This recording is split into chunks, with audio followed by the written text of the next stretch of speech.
Assalamualaikum warahmatullahi wabarakatuh.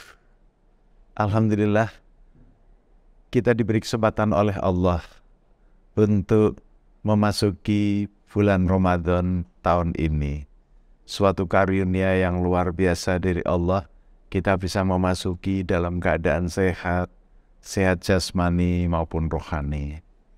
Kita sudah mengerti bahwa puasa Ramadan itu memang diwajibkan oleh Allah bagi insan yang mukmin.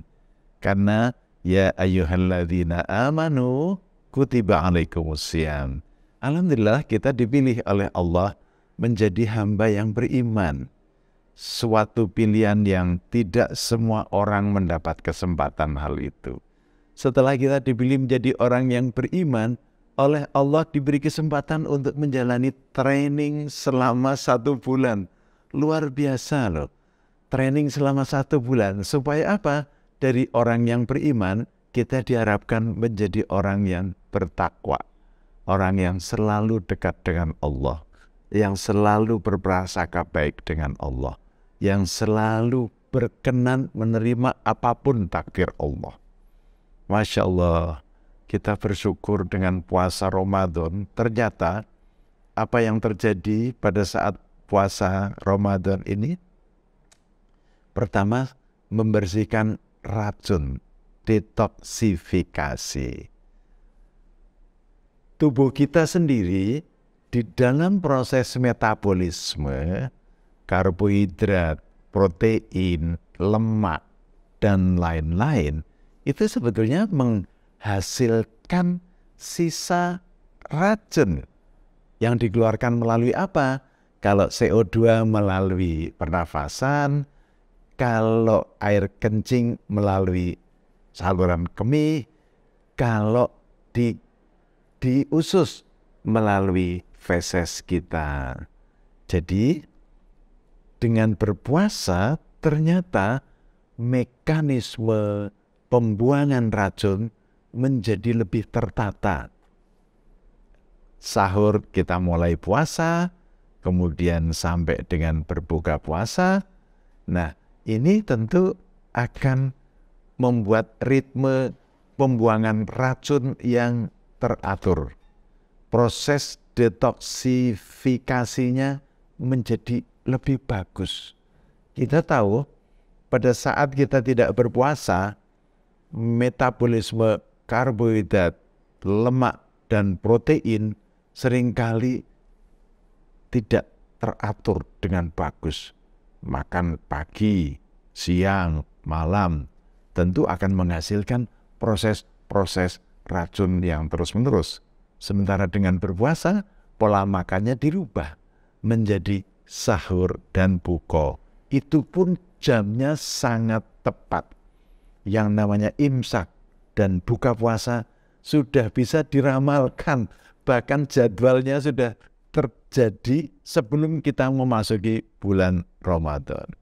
Yang kedua, mengistirahatkan sistem pencernaan kita. Apabila kita makan, masuk ke dalam lambung, hati mulai bekerja, semuanya bekerja, usus halus bekerja, melakukan proses resorpsi, penyerapan, ekskresi, pengeluaran.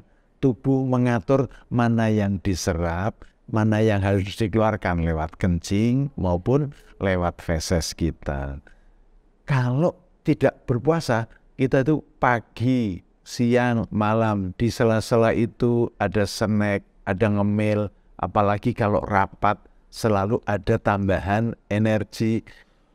Rasanya itu usus harus melakukan peristaltik, gerakan terus-menerus, tidak ada hentinya. Dengan berpuasa, begitu masuk waktu imsak, sudah kita menata kembali, usus kita bisa melakukan kerja yang nyaman dan aman sampai berbuka puasa. Diistirahatkan sistem pencernaan kita. Yang ketiga, mengatasi peradangan. Di dalam tubuh kita selalu ada kerja sitokin proinflamasi yang condong kepada peradangan. Kalau kita melakukan aktivitas berlebih, tubuh kita meradang. Kalau kita makan yang berlebih, tubuh kita meradang. Kalau kita mengalami kegemukan, tubuh kita meradang. Dengan berpuasa, proses peradangan dikendalikan dengan lebih baik.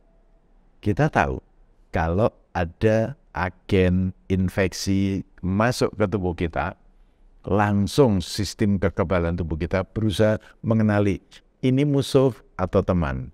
Kalau ini musuh, langsung dipanggilkan sebagian-bagian yang sel natural killer pembunuh, limfosit, dendritik, dan seterusnya untuk bersama-sama ini loh, ada musuh, ayo. Sehingga kalau misalnya itu peradangan, infeksinya ada di daerah hidung, maka hidung kita akan bengkak, pilek. Kalau di saluran nafas, maka kita akan batuk. Kalau di saluran cerna, kita akan diare. Kalau di saluran pipis, kita akan lebih menghasilkan kencing lebih banyak.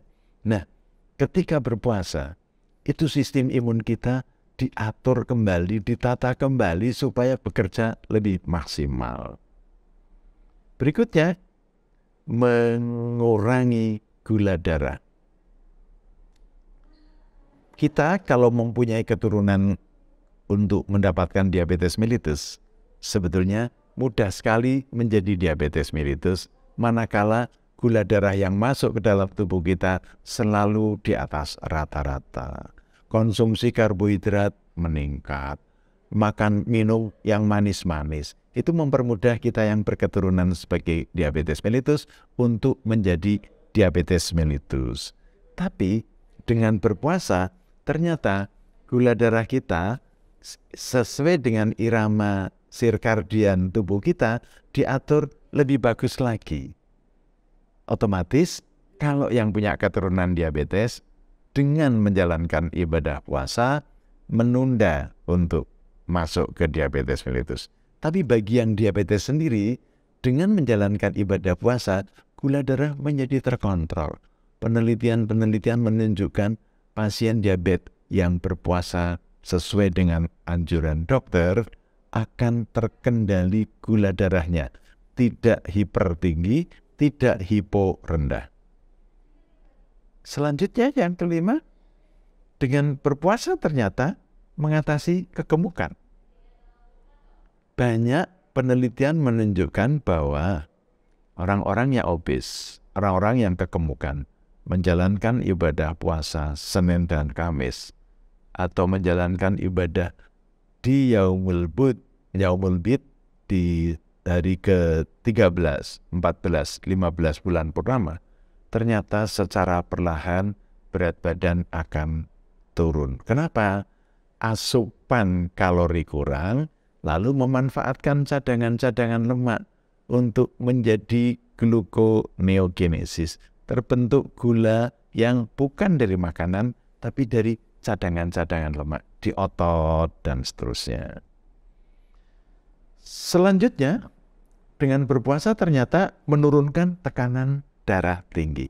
Bagi pasien-pasien yang hipertensi, ketika berpuasa relatif lebih sabar, adrenalin terkontrol, hormon endorfin yang membuat kita bahagia terkontrol, aterosklerosis, kekakuan pembuluh darah menjadi berkurang, tekanan darah akan terkendali.